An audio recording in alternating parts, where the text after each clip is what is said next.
So here we have the Atomic Mover X Cruise 52. This is an awesome ski for new skiers or anybody looking for a low maintenance option to just get out there and have a great time. When we flip this ski over, we're going to see a couple different distinct sections. This middle section I often refer to as fish scale or grip zone. That's what's really allowing you to grab the snow and kick forward while you're in those set grooves on the trail, the classic tracks. The tip and the tail are referred to as the glide zone. So that's where, when your weight is evenly distributed between two skis, that's where your weight is going to be put on the tip and the tail. That still, even though this is called a waxless classic ski, that waxless portion is referring more to this kick zone, which doesn't require any sticky grip wax. The tip and the tail do still sometimes require some hot wax or glide wax. So that's something you can have us do, or there are a couple really easy products out there that can help you improve your glide for the day. Those are specifically, the ones we carry are made by Swix. This is called F4.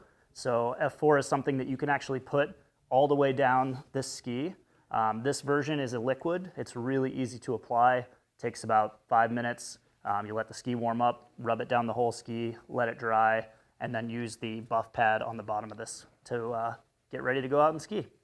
So that's a great combo for a new skier who's looking for an easy way to have solid performance out there on the trails. Next, we're going to talk a little bit about boots and boot fit. First thing that I'd like to do when someone walks in is grab my handy measuring board. This is going to allow me to get a look at what your foot actually measures to.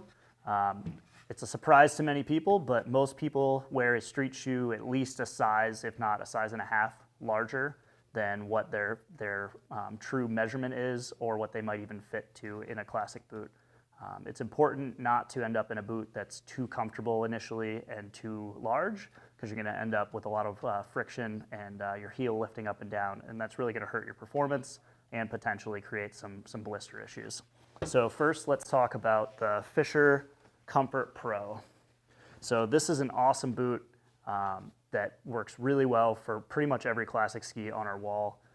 This boot is very similar to a lot of other boots in that it's kind of a boot inside a boot construction. So this outer layer is really just a cover for the lacing to keep snow from getting inside your boot. So we're going to undo that strap over the top, and that's going to give us access to our zipper. And then inside of there we have a normal boot, and you can actually pull away that top layer to get a little better look at what's going on. So this boot has a quick lace system from Fischer. You can grab both ends of that and slide it up and down with ease.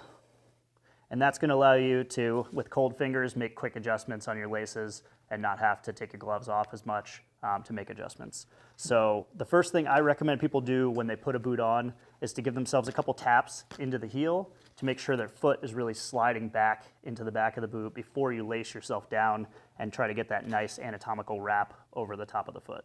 Now that we have this boot laced back up, we're going to talk a little bit about what you should be feeling. Cross-country boots should fit very similar to a well-fit running shoe. So you need a little bit of room in your toe box, because when you're classic skiing, you're breaking that toe. You're using that flex motion when you're taking that step forward.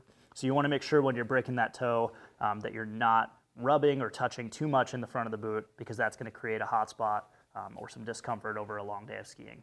So it's fine for it to be a fairly snug fit as long as you don't find that uncomfortable. The other end of the boot, we want to make sure our heel isn't lifting up, because again, that's going to create friction and some issues back there. One of the most important pieces of making sure your boot is going to fit well is the type of sock that you're wearing. So I recommend using a fairly thin sock. A merino wool blend is awesome. Works really well with all the insulation that's already packed in that boot to give you a nice cozy day of skiing. Going too thick on your sock can really just create a lot of dead space and often even constrict your blood flow to your toes. So I really recommend sticking to a little bit more mid-weight or even lightweight. As long as you're out there moving around, you're going to be pretty toasty. So that's how your boot should fit, and this is a great option for a beginner skier looking to get out there and stay toasty warm and have a good time on the trails. Now we're going to talk about the last piece of equipment required to get you out there with your new ski package. So that's going to be your pole. For classic poles, we're going to look to around the top of the shoulder. Oftentimes we have people raise their arm up, and we're going to use that area to measure you right around the top of the shoulder, mid-shoulder. Some people like a little more aggressive style poling, so they might go a little bit higher. Just depends on your personal preference. But in general, right there is going to be pretty much your go-to spot. So this is the cruiser pole from Fischer. This pole is a little bit of an upgrade from your true basic cross-country pole. It has a cork grip for a little more insulation. Hard plastic grips can be a little colder on the hands, a little less comfortable. And then the strap on this pole has a little bit of cushion as well, as opposed to a basic pole having just a nylon webbing strap. This pole is great because it allows a large range of mitten or glove sizes to fit through this strap, and it has adjustability here at the top. If I want to change that size of that strap, I'm just going to pull that up, and that little triangle is going to release right there, and then I can pull a little slack through or pull a little back the other way. When I'm ready to go skiing, I'm going to push down on that triangle, locking that strap back in place. One thing that we often get questions about is how to use that strap. What you want to do is you want to come from underneath with your arm, your hand, and then actually use that strap to support the top of your hand so that you don't have to be putting all that pressure in one spot. It kind of spreads that weight across your hand and your wrist right there. So this is a great pole for beginner skiers getting out there. Very durable aluminum shaft and solid basket and aggressive tip, and that's what the cross-country tip looks like on a pole. So next option is going to be a little bit of an upgrade. This is a Swix pole, again with that cork grip, still an aluminum shaft, very similar basket, but this has our lockdown Velcro grip. So these are left and right specific, and this one right here, you can see says L right there for left. So I'm going to find a way to open that, and I'm actually going to put my thumb through this hole right here, and then I'm going to use that Velcro on the outside and lock my hand down.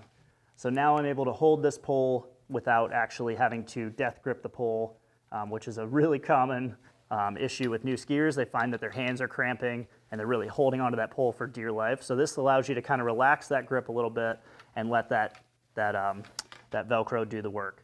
This pole also has a bonus feature of having a release, so you can actually click this top button and get out to maybe adjust your bindings or take a nice photo of something pretty you saw on the trail, and then when you want to get back in, you just slide that right back up. So that's not meant to be an emergency release for a crash. It's more for if you need to get out and adjust something of your gear or move around, you can get out of that pole without too much trouble. So that's another great option. This pole retails for $50, so you're not going to break the bank, but it gets a lot of features into your hands, and that's a great pole for classic skiing, especially for beginners. So now hopefully you have a little better idea of what a beginner package would look like. I know that this can be daunting for people getting into a new sport, so we just wanted to give a little more info on some of these key pieces that will get you out there and enjoying the snow. And just remember to stop by the Adventure Center and grab your trail pass before you hit the trails. And we hope that you have a great, safe winter out there skiing.